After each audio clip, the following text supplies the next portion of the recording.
Welcome everybody, this is Denny with my YouTube channel, Why Is This True? And I come up to Reading today to meet with Mark McCandlish, who many of you probably already know. And he's going to start off with us today with a short bio, and then we're going to get into the subject. We're not going to limit the discussion. So, and thanks for joining me, I really appreciate it. I appreciate you coming all the way up here to see me. All right. Yeah, in person, the best. Thanks. Yeah. Well, let's see, I kind of have a reputation as an internationally recognized conceptual artist, mostly in the area of aviation. I do a lot of airplane type of artwork, things like that. Did a lot of work for defense and aerospace companies. I spent about 30 years doing that, although I haven't done that much of it lately. Worked on F-106s when I was in the Air Force, so I know a little bit about electronics and weapon systems, things like that. Spent a little time at Art Center College of Design, wanted to be a car designer, and moved over to an illustration curriculum, and then I began working at a special effects company in Hollywood, Introvision. I was there as kind of an apprentice to go into the Matte Painters Union. That sort of fell through, and so I went to work for General Dynamics in Pomona, California, and they basically didn't use me much as an artist for about the first 6 months, and I just said, well, this is not why you hired me.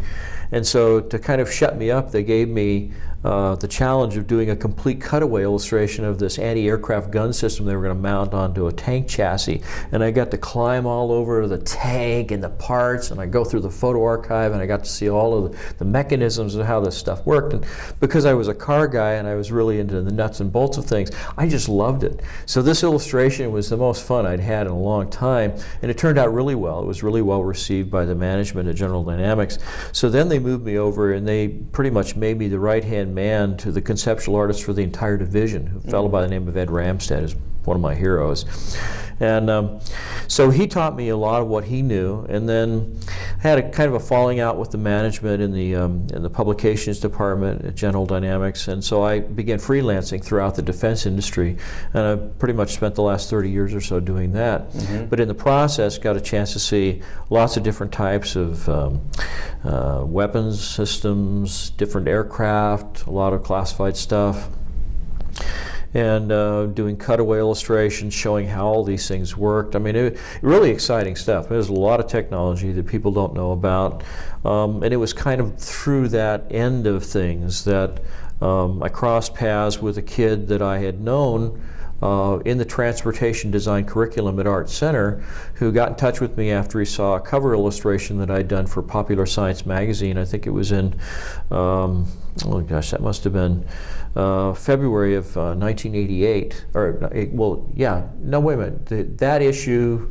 was, it came out in November of '88. It had to do with something called the Mach 5 spy plane. They knew because of the seismographic, the sonic booms, these planes going back and forth between the Pacific Ocean and Area 51, that the seismologists were able to track time to distance because the earthquakes were rippling across the countryside at Mach 5. And so that's how they knew that it wasn't earthquakes, it was actually a weapons or a plane or something.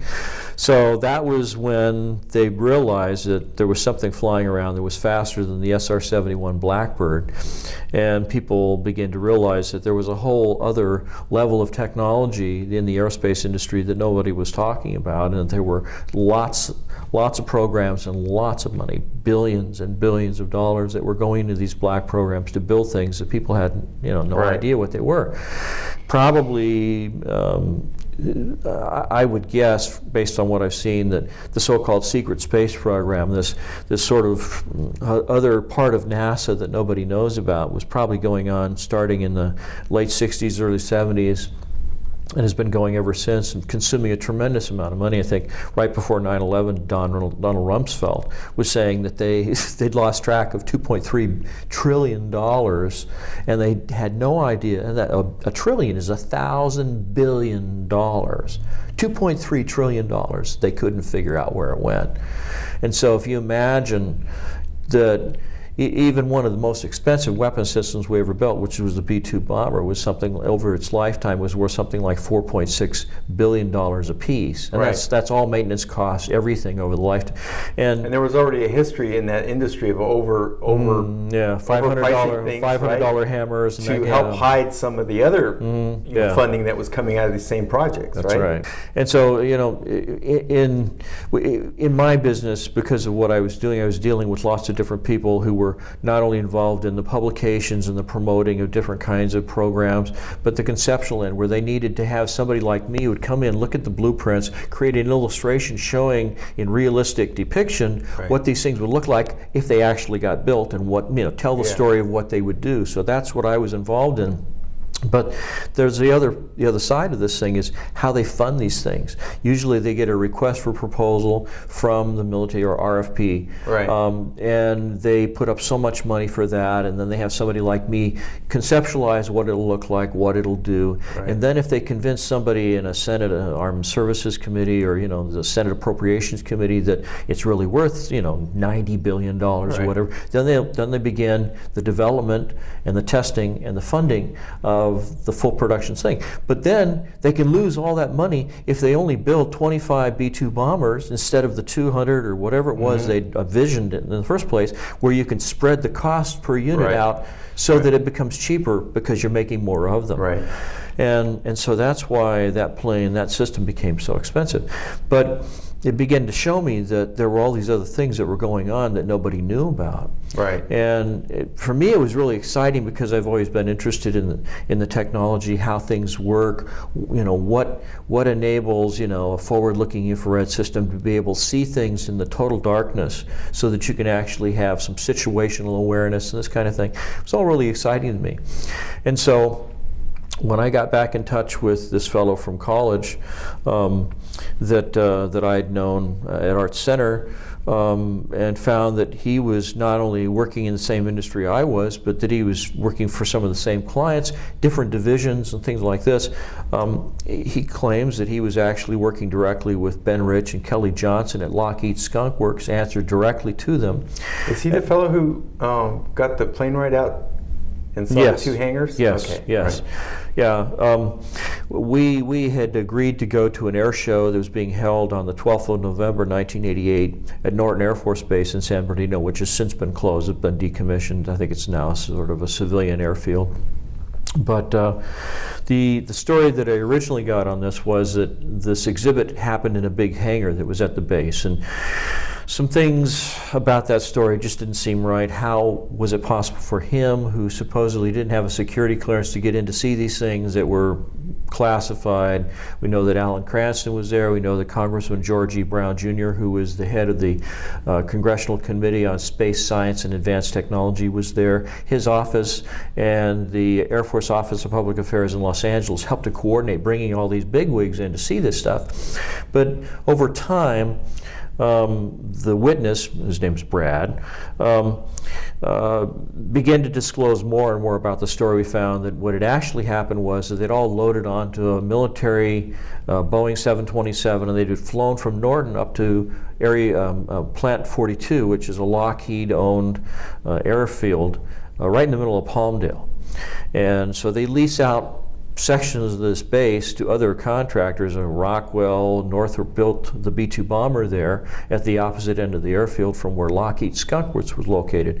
And this all started because back in the 60s or the 70s, Lockheed had built this facility for manufacturing the Lockheed L-1011, I think it was called the TriStar airliner. It was kind of like a competitor to the Boeing 747.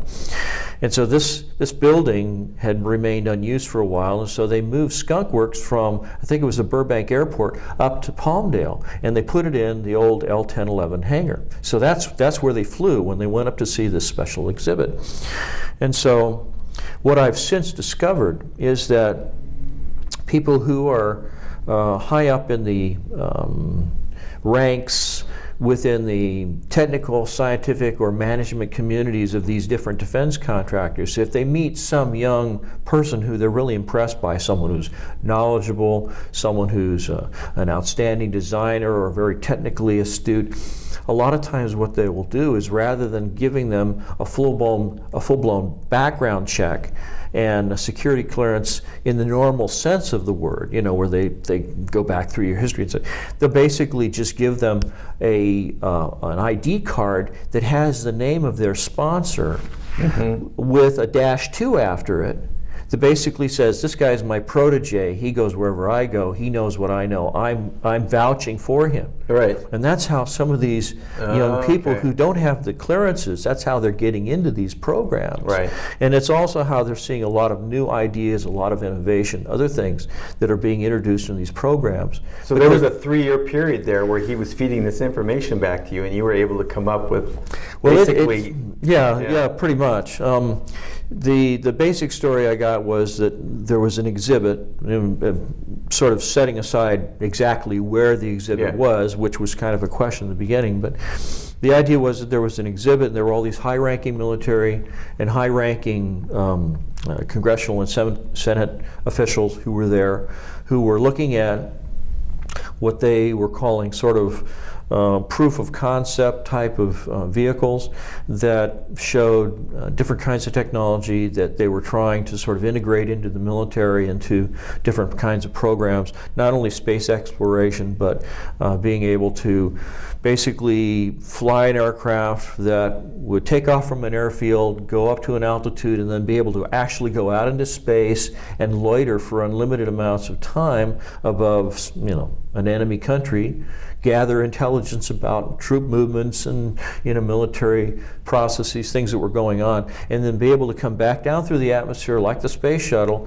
and land at an airfield and basically offload everything that it collected. But they also served as weapons programs, or, you know, weapons platforms. And so these different aircraft that were in this exhibit at Lockheed Skunk Works involved the first generation Aurora aircraft, which doesn't look like any of the conceptual art that you've seen in most of the places. This thing really looked just like a big flattened out, kind of a big flattened out football shape, a little bit longer in the front. Brad described it as looking like the kind of stone that you'd find on the beach that you'd want to throw out and skip across the water, because it had just kind of a flat shape and rounded on the edges. But the thing was entirely covered with space shuttle tiles. It was all black. He said that there was a slight ridge that ran across the widest part of this sort of a lifting body design. No wings, no tail, no little, you know, little things sticking out. It was just like this shape. And it had control surfaces along the leading edges. It had control surfaces along the trailing edges. And then there was a ridge that ran laterally across the widest part, both on the top, on the dorsal surface, and on the belly, on the ventral surfaces. And there were hundreds and hundreds of what looked like fuel injectors pointing outward on the trailing side of this ridge. In other words, on the downwind side. And initially, he just saw the underside of it. Initially he saw it. And then there were 4 big NACA ducts that he saw on the underside of it. It turned out later, I found out that there were actually another set of NACA ducts on the top. And then in the back, there were sort of these, kind of looked like a rectangle that it had the trailing edge shaved off at an angle that ran parallel to the trailing edges of this shape. And so these were actually like trap doors, and that they would open up, and there were 4 big high bypass turbojet engines, kind of like what you would find in the SR-71, that were buried in the body of this thing. And this is how it would take off. It would fly off a runway with air coming in through these NACA ducts and blowing out through these exhaust ports. And it would take off, get up to a certain speed, probably somewhere above Mach 1, and then these trap doors would close, and they'd begin spraying fuel out of these ejectors that were along the ridge. And the airspeed of this aircraft was such at that point that the air flowing over the body had superheated all of these shuttle tiles. And so the minute the fuel sprayed out into this highly heated, compressed and very heated airstream, it would spontaneously combust and it would explode and basically expand between the separation of the supersonic shock wave at that ridge, which was the separation point of the shock wave, and the tapered afterbody of the aircraft. So it was like an entire aircraft that was designed to function like a linear aerospike engine, which is one of the proposals they had for replacing the space shuttle. If you ever saw it, it had like 6 little spikes sticking out of the back, but this entire aircraft was like one big linear aerospike flying through the air. So, but one of the things that they found was whatever the fuel was they were using, whether it was methane or hydrogen or whatever they were using, it was creating so much of a temperature increase that it was causing erosion of the tiles on the back end of the craft. The back end of it looked like it was striated and things because of erosion in the tiles. So they had to start replacing the tiles. But so what they did is they began pulsing the fuel release from these ejectors, so it would come out in pulses, and this is what created those contrails they saw back in the late 80s, the early 90s. It was called donuts on a rope, the contrails, right? Okay. It was because the internal engines were creating the normal contrail, and then when it began releasing these bursts of fuel from these ejectors, it would create like a puff of smoke, like a smoke ring being blown around a regular contrail. That's how that worked. But eventually, once they got up to a fast enough speed and high enough altitude, they just had the pulse detonation part of it functioning as a linear aerospike that was working all the time.